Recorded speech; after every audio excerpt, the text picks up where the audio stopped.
Okay. Hello everyone. Namaste. Welcome to Gita study session. So we are in the 10th chapter of Bhagavad Gita. This 10th chapter coming from the Bhakti Yoga section of Bhagavad Gita.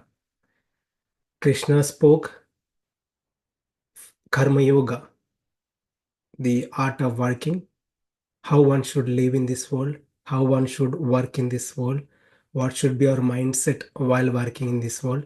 Krishna spoke about that in first 6 chapters.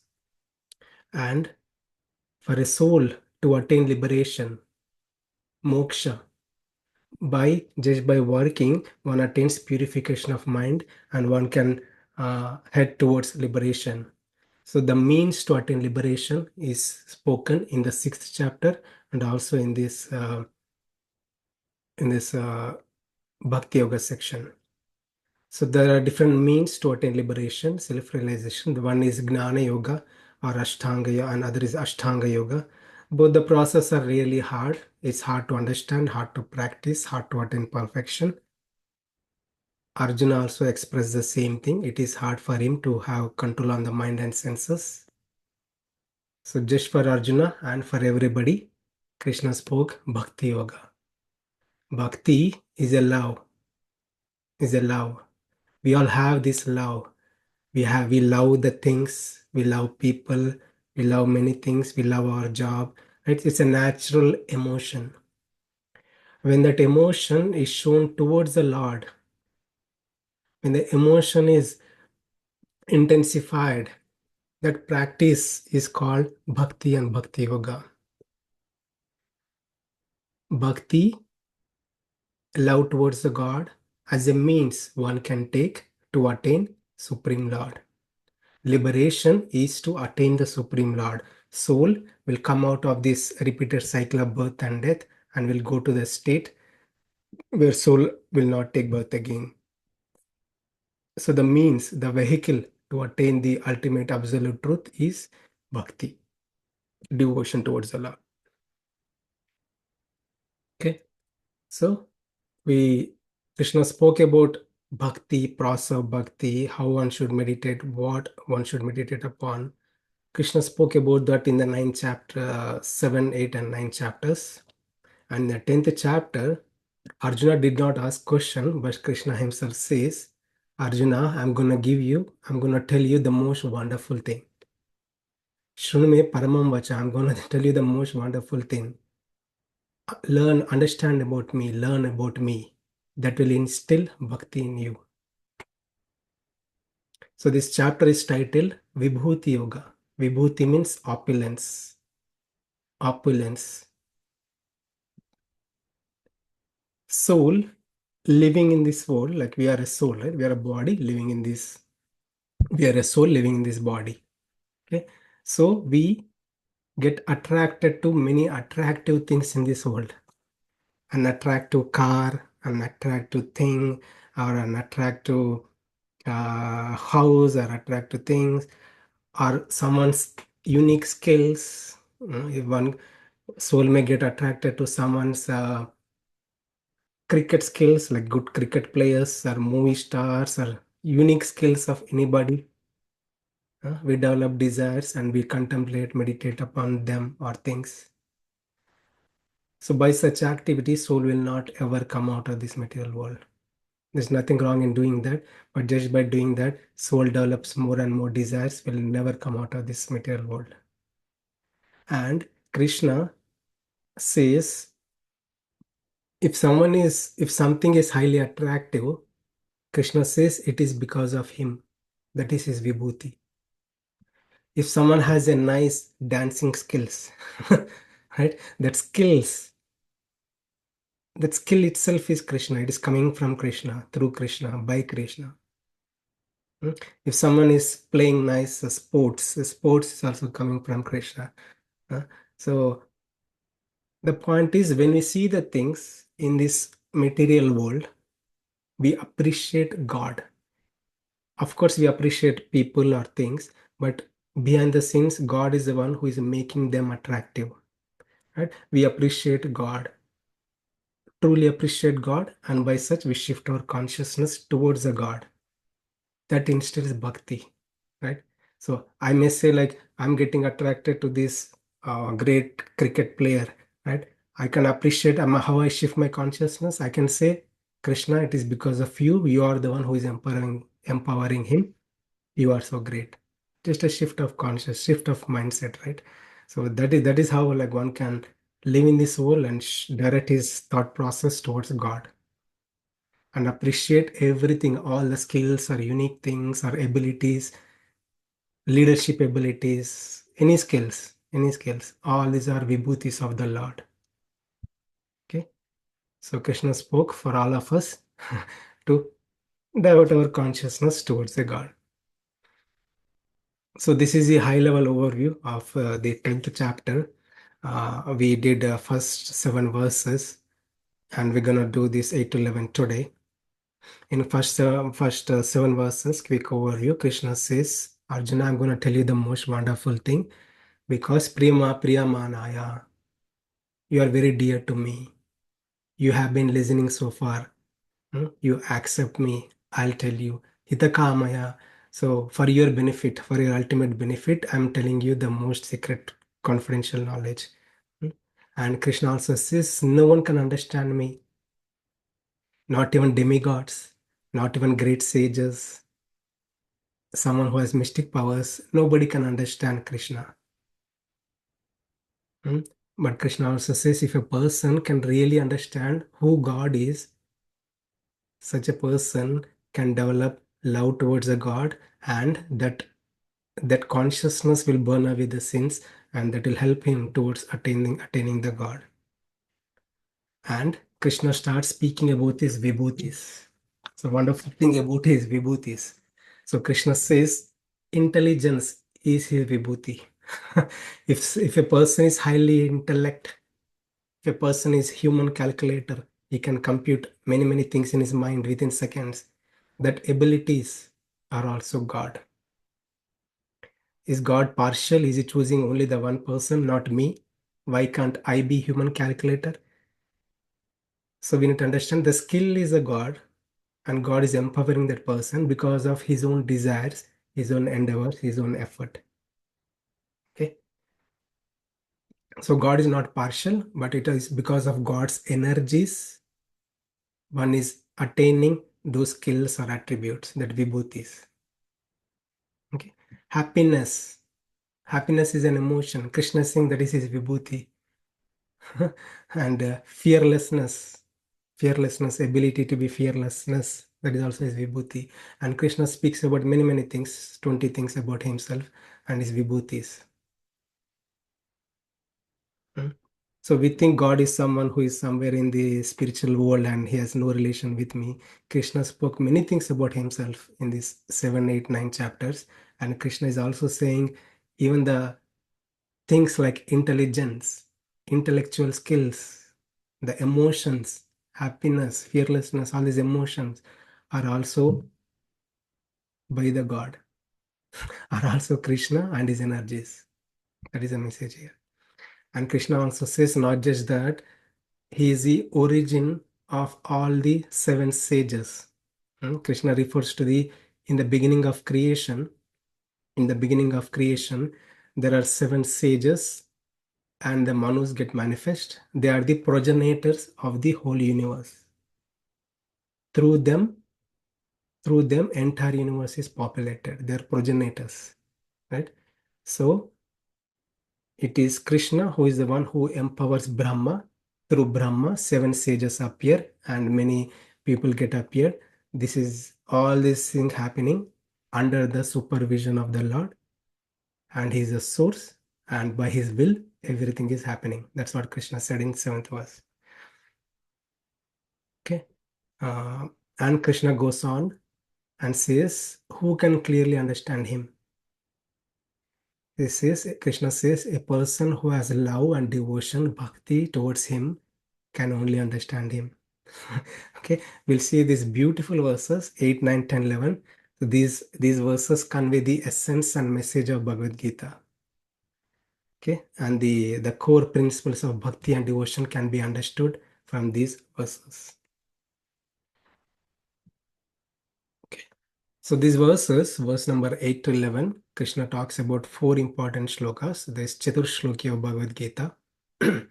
So 8 and 9, Krishna talks about what the devotees do for Krishna. What do they do? And 10 to 11, Krishna talks about what Krishna does for his devotees. It's not a one-side love, it's a two-side love. It's a two-side love. So what devotees do to Krishna? They cultivate knowledge and practice wholehearted devotion towards Krishna, offering their mind, body, words, and emotions unto Krishna. And what Krishna will do? He will give you the proper knowledge, proper understanding, so that we can clearly gain knowledge about Him and attain Him. And not just that, Krishna says, you may be a beginner, you may be a practitioner, you may have some obstacles from past lives, you may not have interest to do bhakti. Krishna says, I become the light and dissipate your darkness, remove your sins, make you clean and clear to develop attraction towards me, to love me, and to attain me. If we take, just we say, right, if we take one step, God will take thousands of steps. Okay, so we'll read these verses. I think we read this verse in our previous session, so I'll explain and we'll go a little more detail on this verse. Okay, so this verse, Krishna says he is the source of everything. So aham sarvasya prabhavo matta sarvam pravartate iti matva bhajante mam bhuda bhava samanvitaha. Prabhava means source or origin. Krishna says aham sarvasya prabhavo. He is the source and origin of everything. What is that everything, Krishna? Krishna already spoke about that. Entire cosmic existence, all the unique abilities, or or mm, or everything is he's the source of everything. Krishna is the source of everyone and everything we see in this world. Living beings, non-living beings, mm, and all the emotions, skills, or any abilities one may have. So Krishna is the source of everything. Matta sarvam pravartate. Pravartate means functions, acts. Krishna is saying he is the one who make everything and everybody function. If a plant functioning, we see, right, a plant, who is making the plant to function? Krishna talks about this in 15th chapter also, right? He gives the, by through his energies, he is the one who makes this plant function. He is the one who is make us function. He is the one who is making me function, talk, speak about him. He is the one who is making everybody function, right? Pravartate. And itimatva bhajante mam, a person who can truly understand this aspect of the Lord can truly do bhajana. Bhajana means devotional service, bhakti, engaging devotion to the God. And he uses his such a wise people. Krishna says those wise people that lovingly connect to Krishna. Bhava samanvita. Bhava means emotions. With emotions, loving emotions, one would connect to Krishna. So what Krishna is saying, if a person can truly understand Krishna, who God is, what all God is doing to us, then we truly appreciate Krishna. We love Krishna with emotions. Right? So the emotions of love we always have. Everybody has this. We love our children with emotions. We love our parents with emotions, right? So that's what the bhava, with pure love and devotion, one develops pure love and devotion and truly worships the God.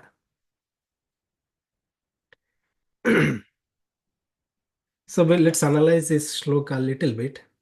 So this is not to offend anybody, not to criticize anybody, just considering the situation. This message is for everybody, right? Just proper analysis. So what is our consciousness and what is the message of Krishna? We'll try to relate parallelly. Okay. So Aham Sarvasya Prabhu. Like Krishna is saying he is the origin and source of everyone and everything. So what is our condition? We think I am the source of everything. I'm the source of my family members. I'm source of my wealth I have. I'm the source of all the possessions I have, the properties I have in here or India or anywhere. So it's called Mamakara. That's out of Mamakara, like possessiveness, like that is our condition, right? So what Krishna is saying, he is the one. Everything belongs to him. He is the source of everybody and everything, including my children. I cannot even say these are my children. I have no idea where they came from, how they are related to me. It is all happening by the arrangement of the God. Mm. So God is doing so many things to us, right? And Matta Sarvam Pravartate, we say like, I'm the cause of everything to function. I'm the cause of my team to function. I'm the cause of my family members to function. They're listening to me because of me. Right? That's called ahankara. But Krishna's context here is uh, v- Krishna is the one who is making me function. It is not that I'm not doing it, it is I'm doing it, right? If my team is functioning because of me, that is true. But there are two aspects. One is ahankara, second is satvika ahankara. Ahankara means like out of false ego. Satvika ahankara is like in connection with the God. It is me doing, but God is the one who is empowering me to do. That is a shift of mindset. Pravarta, that's why Krishna uses pravartate. If you are able to function, that is because of God only. If I am able to function because of God only. So if we keep these things in our mindset, right, we are not proud, we are not envious of anyone. hmm? Iti matva bhajante mam, like, if you are in this consciousness, all thinking always about I and my consciousness, we always glorify about ourselves. Look at me, I'm so great. Everything is happening because of me. Again, not to offend anybody, not just a message. We'll try to understand the message and try to relate the Krishna's message here. And yeah, the Lord's message here is like a person who truly appreciates this aspect of the Lord, who truly worships the Lord. He always brings God in his consciousness. He always appreciates the Lord, right? Such a person becomes a true devotee of the Lord. Buddha Bhava Samanvitaha. So, Bhava emotions, like if a person is more self-centered, his emotions, all he cultivate, he harbor all negative emotions, right? So he will be tied to I and my zone. Mm. But if a person truly appreciate the Lord, the person is in love with Krishna, he appreciates Krishna, is always in pure love and devotion towards him. Okay. So just to compare, like in this, in general, like our consciousness versus our mindset versus the message of Krishna, we can relate and see. So the message here is, the end of the day, when we have to live in this world, we have to do things, we have to function. mm, But if we can bring God in our consciousness, attribute our success or failure or anything toward God, and God is the one who empowers us, who purifies us, who helps us to attain Him. Okay.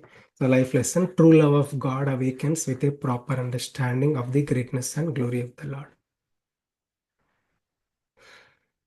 So, we'll move on. I'll ask someone to read. Symptoms of pure devotees of Krishna. Mat chitta mat gata prana, with their minds absorbed in me, smaranam, their lives fully devoted to my service. Bodhayantaha parasparam, my pure devotees enlighten one another, sravanam. Katayantascha mam nityam, by conversing about me always, kirtanam. Tushyanti cha ramanti cha, and thus experience great satisfaction and bliss. Thank you, Prabhu. So, Krishna spoke about himself, he being in the eighth verse, he's being the origin source. If anything is able to function, it is because of God alone. Right? And such a person who understands can develop love towards the God, worship the Lord, truly accept the God. And Krishna here speaking about the devotee, how he worships the Lord. What are his symptoms? You all want to know, right? What does it mean to worship the Lord? So Krishna says a devotee, mat chitta. Chitta means thought process, thoughts. Mat chitta. Mat means God conscious, God thoughts, godly thoughts about the God, about Krishna. So devotees' thoughts are always about Krishna. Devotees' thoughts are always about Krishna. Madgata prana. Prana means he's fully dependent on Krishna. Right? He cannot live without thinking about Krishna. So example given is like if you take the fish in the water and put it outside, can the fish survive? No. Hmm? Fish cannot even move. Like it shivers, and fish is happy only in the water. Likewise, a devotee is happy only in conscious when he is in conscious about the Lord. When he is in conscious about the Lord, just like fish is happy in the water, a devotee of the Lord is happy. mm, um, his life and soul. He cannot even survive without being in connection with the Lord. Cannot even survive without being in connection with the Lord. Right? He always thinks about Machita Madgata Prana. He always thinks about the Lord, and he cannot even survive without being God consciousness. That's the first line. Second line, Bodhayanta Parasparam. And this devotee, Bodha means like he teach. He teach, he instruct, he speak about the Lord Parasparam. A devotee, if you see in any ISKCON and any other centers, like people give lectures. Lectures, the people, the devotees give lectures. Few devotees of the Lord, they talk about the Lord, and they also enlighten others. And not just that, the people who are sitting there also are great devotees. They enlighten each other, parasparam, right? A person enlightens person B enlightens person A. Hmm? The who are in the God consciousness, they always talk about the God. They enlighten each other about the God. One may be good in Ramayana, one may be good in Bhagavatam. So person who is good in Ramayana talks about to other person about Ramayana, and he learns from other person about Bhagavatam, right? So they both gain mutual knowledge. They share the knowledge sharing. They both gain knowledge about Ramayana or Mahabharata or Bhagavatam, all the devotional subject matters. Parasparam always, he always likes to hear. He likes to teach. He always likes to hear.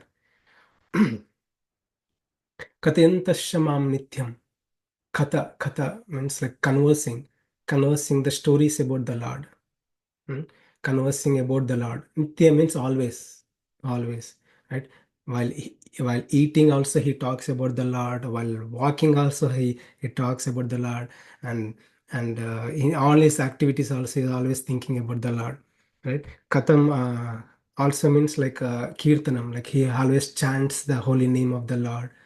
uh, in association with group of people or in association of his alone.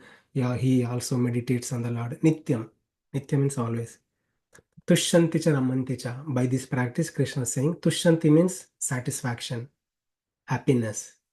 Satisfaction, happiness. Ramanti is bliss.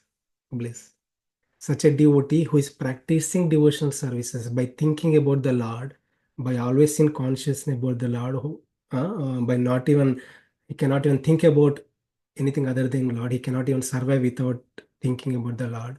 And he always in talks about the Lord, converses about the Lord, preaches about the Lord, sings the glories of the Lord. He develops a great satisfaction. Pushanti means great satisfaction. And Ramanti is bliss and great satisfaction, right? So we see in this world the satisfaction. One may eat nice food. Huh? One may eat nice, delicious food. 10 samosas, 20 samosas. He may say like, yeah, I'm fully satisfied. This food is bliss. This food is bliss. Hmm? And or a person in tamasic mode, hmm, who is doing all illicit things, illegal things like drinking alcohol. A person has habit of drinking alcohol, Those are tamasic kruti, right? He may say like, yeah, I'm greatly satisfied, I'm in bliss. Right? Is Krishna talking about that? No, no, Krishna talking about Tushyanti Ramanti, that is in connection with the God. The happiness that is derived by practice of devotional service. I repeat, the happiness that which is derived by the practice of devotional service, the bliss that is derived by the practice of devotional service. That is what Krishna is talking about. Okay, Krishna, you're teaching very nicely. Do you have an example? Is there anyone who is practicing in this world? So there is a Bhagavatam, Srimad Bhagavatam. It is all about the devotees who have practiced. Okay, that's a historical book, right? And there are many devotees in the current generation also. Even in 2024, they are also living a life like this. Tushyanti Ramanti, always in great bliss and happiness in conscious, being in God consciousness. Okay. So I'll talk about that from Bhagavatam. We'll see examples of Prahlada and others. And I'm going to talk about one more important thing about our thoughts, our actions, and our words, everything. These are all linked. We are all linked. Okay. So you can understand. I'll give an example. So there was a brinjal seller. There was a brinjal seller. Every day he sells brinjal. That is for his life to earn money. Hmm. So to sell brinjal, he has to go to a marketplace and research where he can get the brinjal for cheap price and freshly cut brinjal, and he has to uh, bring it and put it on the cart and sell it. Right? In India, we see that, right? So that was his daily job. Mhm. So, uh, as part of dealing or working, doing that job, so what is his thought process? He's always thinking about the brinjal. Where can I get the brinjal? Where can I get the freshly cut brinjal so that I can sell it for making money? Hmm? So he's always in brinjal consciousness. Right? That is his consciousness. He's always in that mindset. Hmm? So one person came to him and he said like, this is my child. And this person who said that, the brinjal seller said that, oh wow, look at this, your child face looks like a freshly cut brinjal. Your child face looks like a freshly cut brinjal. Mm. Yeah. So that means his thought process is like that. That's why his words are also like that. His actions are also like that, right? He's saying everything in connection with those things, right? So that is a thing. Even in our life also, if you meditate too much, I see a people, in my college days, people used to always talk about gossip about a celebrity, movie celebrity, movie celebrity, Machitta, right? So they always talk about that celebrity, and they're like hardcore fans, like they cannot miss a movie or wherever that celebrity goes, wherever that celebrity speaks, they always watch on TV or YouTube. It's 100% follows, great follower. Hmm.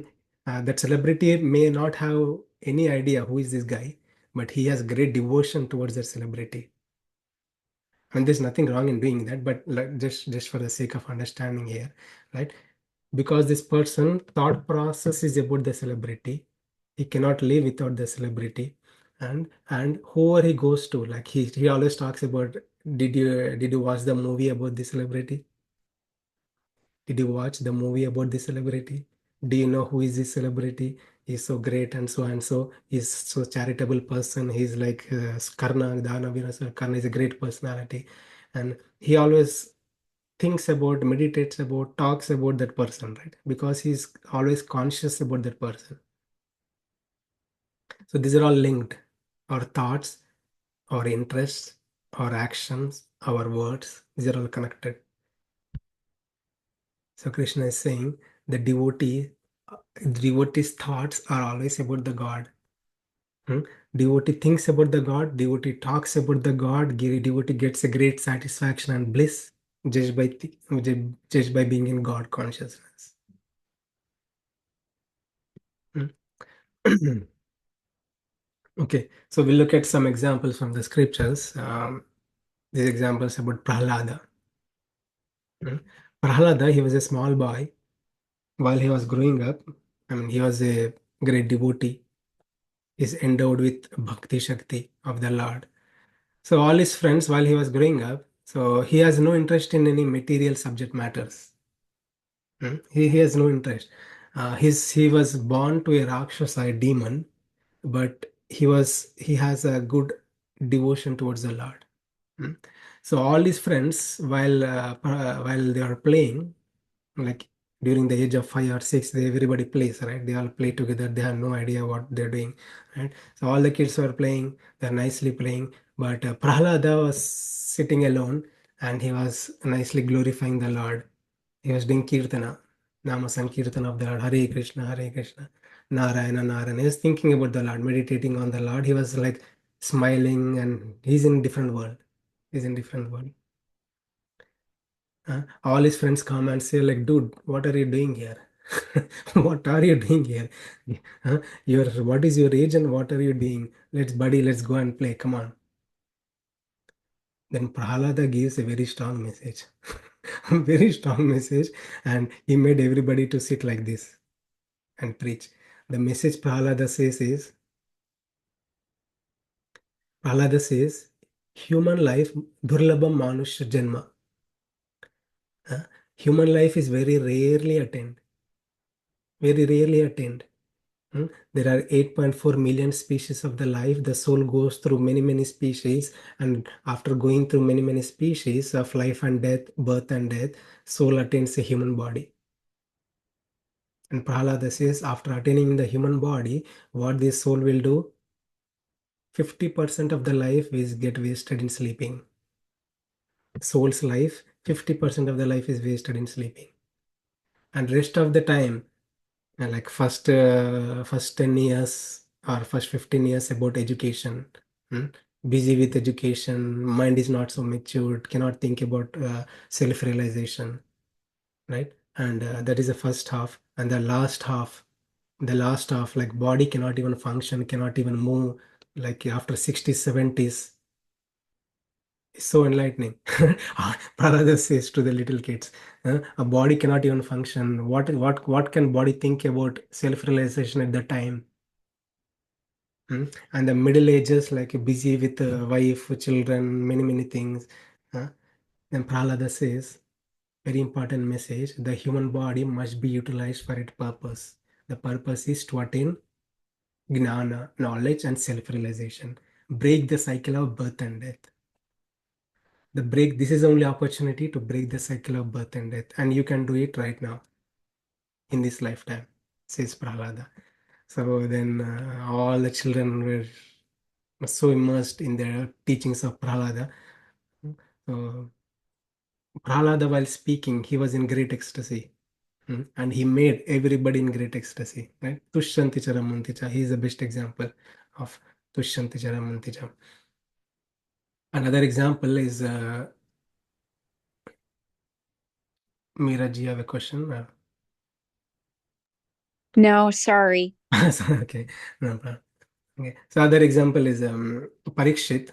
Parikshit is a grandson of Arjuna. You know, Krishna spoke Bhagavad Gita to Arjuna, right? So Arjuna's grandson is Parikshit. Parikshit, in the beginning of Kali Yuga, there is a different yuga cycles, right? Dwapar Yuga, Kali Yuga lasts for 432,000 years. We passed only the 5,000 years, but there are so many years to come. So 432,000 times 2 is Dwapar Yuga, times 3 is Treta Yuga, times 4 is Satya Yuga. So likewise, there are many Yuga cycles, time frames. So the Dwapar Yuga, at the end of Dwapar Yuga, in the beginning of Kali Yuga, it is by divine providence or arrangement. He had to Parikshit accidentally commits a mistake, and he got a curse that he will die in 7 days. So he got his death timeline that he will die in 7 days. Then he inquires from people, if a person knows his date of death, in this world, nobody knows the date of death, right? We have no idea when we're going to die. But if a person knows the date of death, what should that person do? He inquires. And the great sages says like one should immediately relinquish everything and take ultimate shelter of the Lord and practice devotional service. All right. And while he was hearing this, and Shukadeva Goswami, he's a great renowned person, self-realized person. He comes there and he teaches Srimad Bhagavatam. That is how Srimad Bhagavatam started, right? So the Srimad Bhagavatam is a conversation between Shukadeva Goswami and Parikshit. And Parikshit hears continuously for 7 days, straight 7 days he hears. And at one point, like before he starts Krishna Leela, 10th canto, Shukadeva Goswami inquires, Parikshit, you're not even eating anything, you're not even drinking anything, are you okay? Should I stop and take a break for some time? The Parikshit says, no, no, no, no, no, no. I'm in ecstasy. I'm in deep ecstasy, continue speaking. So that is the glory of the Lord. Like Bhagavatam is all about the glories of the Lord, how different devotees became great devotees, right? How the different people became great devotees, everything over there. Yeah, it's all about Krishna Leela, Krishna's pastimes, God's pastimes. Other example is the gopis of Vrindavana. They are always in ecstasy. They always think about the Lord. They cannot even. This is like Madgata Prana. They are the example for Madgata Prana. Their life and soul is Krishna. They cannot even live without thinking about Krishna. Okay, I'll move on. Lot to cover. Okay, so these are the 9 processes of devotional service. Bhakti or the practice of devotional service means like there are different ways of practices. So that includes hearing about the Lord. So this is not like Ashtanga Yoga practice or Gnana Yoga practice. One has to renounce the world and sit silently, meditate. No, no, no. Bhakti is an activity. Devotion towards the Lord is an activity. It's a continuous. These things we can do while living in this world, being engaged in all kinds of duties. Right? So Shravana means hearing about the Lord, hearing the pastimes of the Lord, or Bhagavad Gita or Bhagavatam, all everything about the Lord, hearing Shravanam. Kirtanam. Kirtanam is glorifying the Lord by singing. Now that we know, now that I heard, I'll sing about the Lord. Kirtanam. Smaranam, like deep contemplation, all the qualities and attributes of the Lord. Right? Padasevanam, worshipping the Lord, doing some service to the Lord.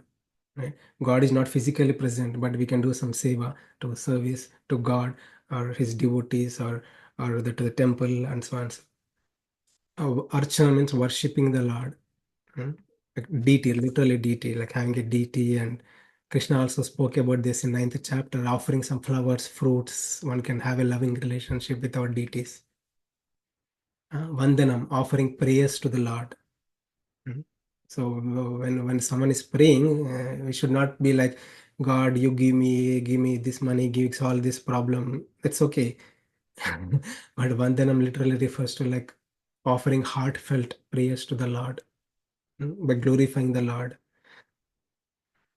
And Dasyam, like serving the Lord as much possible. Right? One can have a servitude relation. Is a different emotion, like God is my master, I am his servant, I'll do everything for the pleasure of the God. Right? Dasyam. Sakyam, one may have a friendly relationship with the Lord. One can think, and talk to the God.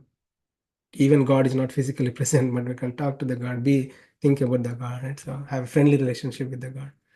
Atma Nivedanam, like fully surrendered unto the Lord, fully dependent on the Lord. So there are many things to go. Like we can take 1 full hour to speak about these things, but in a high level. So devotional service or bhakti towards the Lord is an activity. It's a cultivation. It's a cultivation. So last I want to read this 10th verse. Krishna gives intelligence to his devotees.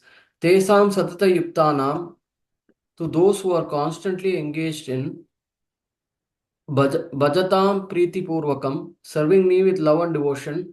Dadami buddhi yogam tam, I give them the necessary understanding. Yena mam upayanti te, by which they can come to me. Thank you, Bhavan. Sure. So connecting previous verses, Krishna said that is the devotees who always think about the Lord, always worship the Lord. They are in full happiness and bliss. And Krishna is in the 10th verse, Krishna is saying he gives what Krishna will do for those devotees. Tesham satata yuktanam. Satata yukta means always in constant engagement, constant connection with the Lord, and who bhajatam priti purvakam. Priti means love. Priti means love.